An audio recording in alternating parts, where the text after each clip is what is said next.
All views, opinions, and comments expressed herein are solely those of the speakers and do not necessarily reflect the views or opinions of StoneX Group Incorporated and/or its subsidiaries.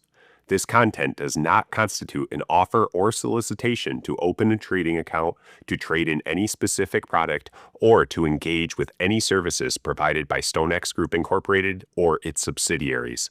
This content is not intended for residents of any particular country or jurisdictions where such content is prohibited.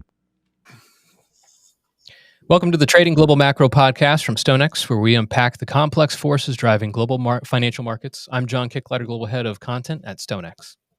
And I'm Matt Weller, Global Head of Market Research for StoneX's self-directed team. Each week in this podcast, we explore the macroeconomic trends and geopolitical events shaping Forex, equities, commodities, interest rates, and more. What's the topic today, John? So we were going back a little back and forth before we started, and I think that there's some interesting stuff we can talk about, maybe for some future episodes. But for today, I think there's a lot of conversation around the U.S. government shutdown. So the back and forth of whether the Democrats are going to agree with the continuing resolution, so getting funding through, I believe, November, and they will run out of money at current tempo, loosely it seems, by the end of this month, which is early next week. So I think that's where we talk today, and I think from our perspective, Matt, we want to look at this from a practical, tangible impact. Obviously, we don't care about the politics of it. We care more about what it means financially and from a macro picture and from a global investor's perspective and global trader's perspective. And I think there's some interesting elements we can talk about on this topic. So how do you want to go about it here? Well, I think just maybe a little bit of context around past budget debates that may have led to government shutdowns. And then I think you're right to broaden this out to a theme of what seems like it's becoming a trend, and that appears to be at least the start of a loss of confidence in U.S. exceptionalism, in the safety of the U.S. dollar and U.S. Treasury markets. But I do have a couple notes first, just in case we do experience this government shutdown. This is something that's become, I would say, a little bit more frequent in recent years.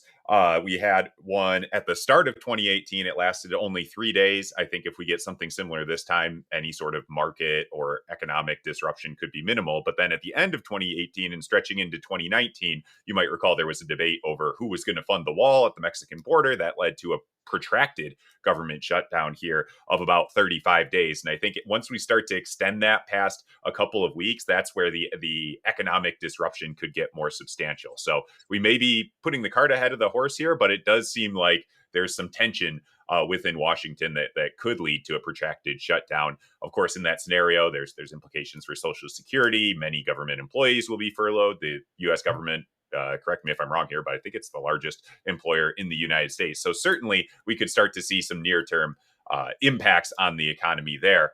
Notably, in the wake of that, we had a bill passed that says when the government restarts, those furloughed employees get paid back pay. So we might have sort of a slingshot or bullwhip effect if we do ever in the future experience a prolonged government shutdown. But these are the types of things that, frankly, traders and investors didn't really have to worry about as much in the past. It was just assumed that the world's largest economy, the leader of the free world, would pay its bills and pay its employees. So I think it's endemic, speaking to a broader loss of trust in the U.S. Is that how you're seeing it? And any other comments there on government shutdowns as we broaden this conversation out?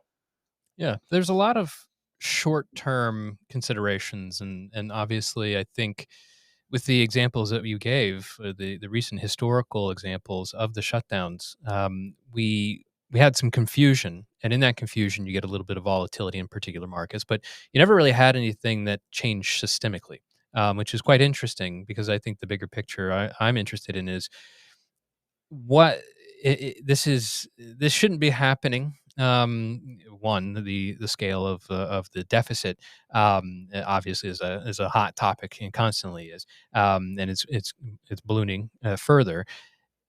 And that is still a backdrop consideration. We have a couple of government shutdowns now. We have another threat of a government shutdown, which is technically, I mean, you could see it as a default event in a normal circumstance. I mean, but it's different from the United States perspective because it is not just a sovereign benchmark; it's also the risk-free asset, and that always brings to mind for me: at what point do you start to question this as being a risk-free asset?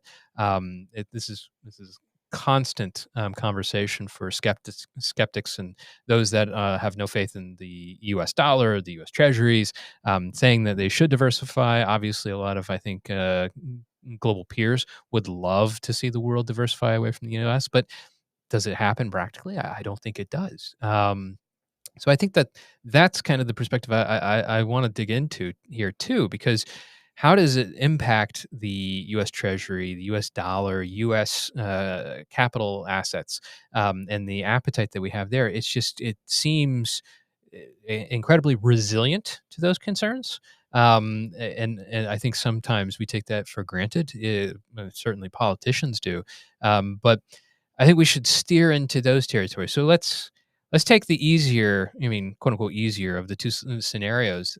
What happens if the continuing resolution um, doesn't get passed and we have a government shutdown? What do we think happens to the markets? What do we think happens to sentiment around U.S. Assets, particularly the fiat or the reserve, the dollar and treasuries? And I'll share the screen here for our treasuries. So initially, I don't think much would happen, and I appreciate that the higher the VIX, the higher the clicks. The if it bleeds, it leads, and it'd be fun to say something really dramatic here. But as we've seen with past government shutdowns, it's seen as an inconvenience, maybe a mild level of concern. But then as it stretches on, as it starts to see those economic impacts blossom, that's where I think we could just get an acceleration of this gradual movement away from investing in the U.S. or at least in the U.S. dollar.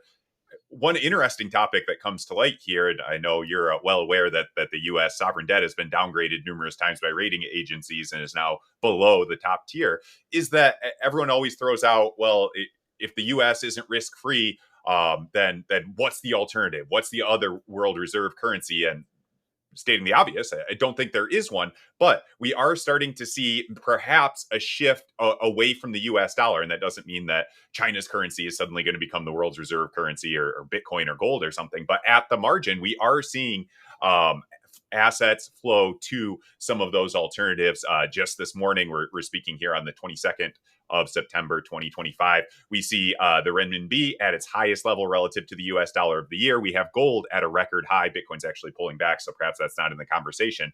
But it's something that you see at the margin versus a one-time abrupt shift. And perhaps these very long secular types of movements, we might be seeing that tide start to shift to alternative assets. And whether that's some of the money flows into gold, some flows into alternative currencies, it's not something that's going to be like a light switch, but rather a dimmer switch, if you will, where perhaps the glow, the shine of the US dollar, of the US economy is fading just incrementally. And tying it back to this government budget debate, if we do see that shutdown, I think that just gradually accelerates that shift away from the U.S. It's one more thing for global investors to be concerned about. So that would be sort of my playbook. Nothing dramatic happens day one. Nothing dramatic probably happens the first week or even two. But the longer it stretches, the more those concerns will blossom, and it could just be an acceleration of the recent trend that we've seen over the last couple of years. Is that how you see it, John, or do you have an alternative perspective? No, I think that's right down the line. The interesting thing, so we had the previously thought on it could not happen. It was impossible that the U.S. was downgraded from its AAA status, and that was done long ago. It was done not long after the great financial crisis when the U.S. dollar was. And here's a monthly chart of the dollar that we're looking at. If you're watching the video, we had a nice rally as the dollar was treated as a safe haven. Yet we didn't have a terrible undercut from the systemic undercut from the dollar because it received its downgrading. It was the Standard and Poor's downgrading, I believe, was the first to go. And then over the past couple of years, we had subsequent follow up. We had Fitch and Moody's also lower from their AAA status or their equivalency, and is what we are seeing now potentially evidence, that pullback from the dollar, especially through 2025, is that evidence of what happens when you get a downgrade? And if we get another downgrade, because there's obviously the combination of ballooning deficit and you have a government shutdown, will that further impact the credit and maybe a second step down, let's say from Standard and Poor's to a sovereign debt rating? Maybe that starts to really garner traction. And I think it's possible. I mean, it will come out of left field, and I think the first one, especially after Standard and Poor's, that was a surprise. The subsequent moves by its peers and the rating agencies, I don't think that really resonated as strongly. But the realization, against the backdrop of the constant questions of the dollar being the principal currency and its treasuries being the principal risk safe haven, I think that shifts the conversation into more tangible territory. You get a second downgrade from a rating agency, and I think it garners even more traction. But then, with a failure of a continuing resolution that happens faster. If you get it approved and it continues out to maybe November, or when they continue their budget conversations, I still think it happens in the background. So I think the real conversation for us is what happens to the dollar medium to long term. And I'll pose to you the real question: is there really an alternative for the dollar? Maybe not now, but in the future. Is there a alternative to the dollar? To that, as I see it, no. Are there multiple different assets that could come together and at least form a little bit of an alternative to the dollar? Absolutely. And it gets back to that dimmer switch idea. And I think we're already seeing it to an extent. So I don't want to speculate, 50 years out in the future, the situation could be completely different. But I think a lot of investors, even going back to 2013 with that initial downgrade, have sort of come to the same conclusion. If the rating, and I don't know exactly what this corresponds to, but let's say it goes from 100% chance of paying your bills to 99.9%, and then the only countries that are in that top tier are, I'll say for the sake of argument, like Norway and Germany and a couple other ones that don't have those large dynamic economies and militaries and things that give the dollar all of its value. At that point, I kind of agree. That's the conclusion that a lot of investors came to. But I do think as we move down that path, it can get much more concerning for those types of global investors that make these decisions across not just multi-month or multi-year timeframes, but across decades. If we're talking about big pools of institutional capital, so that's kind of the way I would be viewing this framework. Again, not that the U.S. dollar suddenly tanks and everyone's going to their local bodega and using Chinese yuan to purchase a soda pop, but rather that at the margin that the dollar could lose some of its value. We could see higher inflation here in the U.S. and that might benefit some of those other assets that are seen as possible alternatives to the US dollar, at least that hold some of the components that historically have made the dollar the apple of the world's eye and the world's reserve currency. So again, it's doesn't make for a dramatic headline per se, but these are certainly long-term trends that we want to be aware of, because if that tide starts to shift, it takes a lot to shift it back. So it could evolve into a longer-term trend for investors to be aware of. I pretty much agree with everything you just said. So the last thing I want to ask, I want to go through, say, three alternatives. And I agree the diversification route is probably better because you're not going to want to trade one for one. You're just going to get to the same problems with a different country. So let's take an alternative consideration. I'm going to go through three alternative singular solutions, knowing they're not perfect, but I want to get your strong, medium, weak assessment on whether they would be good stand-ins for the U.S. dollar and ultimately U.S. Treasuries for reserve status. We start with the Euro USD. So the Euro, what's its strong, medium, weak? By default, I think all my answers to these will be weak, but anticipating perhaps what some of the other ones are, we could maybe bump the euro up to medium. Not that Europe is a panacea, but it is supported by a large, diverse economy. It's generally capitalist, open economy that could theoretically support that. I don't think it's nearly as strong as the dollar in this current environment, but we'll go somewhere between medium and weak for the euro as an alternative. So let's give you one that I probably know the answer to. Bitcoin, cryptocurrency. A lot of people believe in this.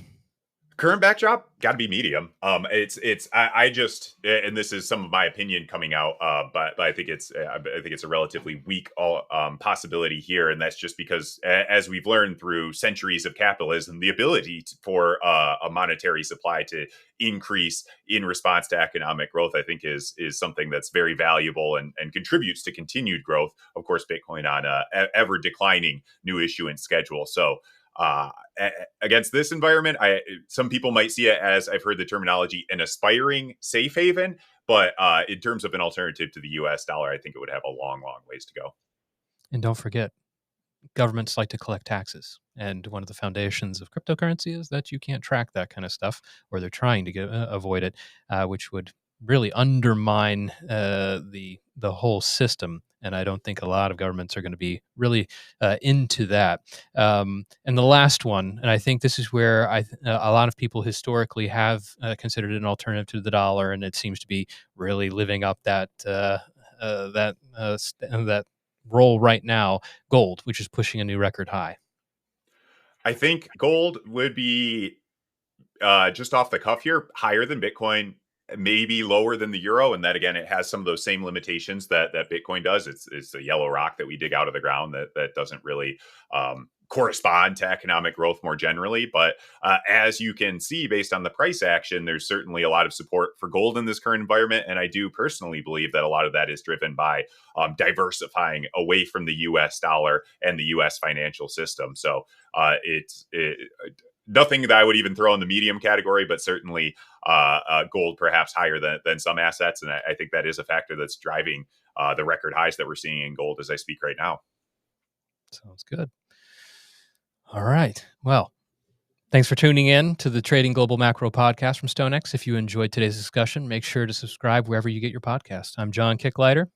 And I'm Matt Weller. Join us again next week for more insights into the trends and events shaping the world's financial markets. Thank you.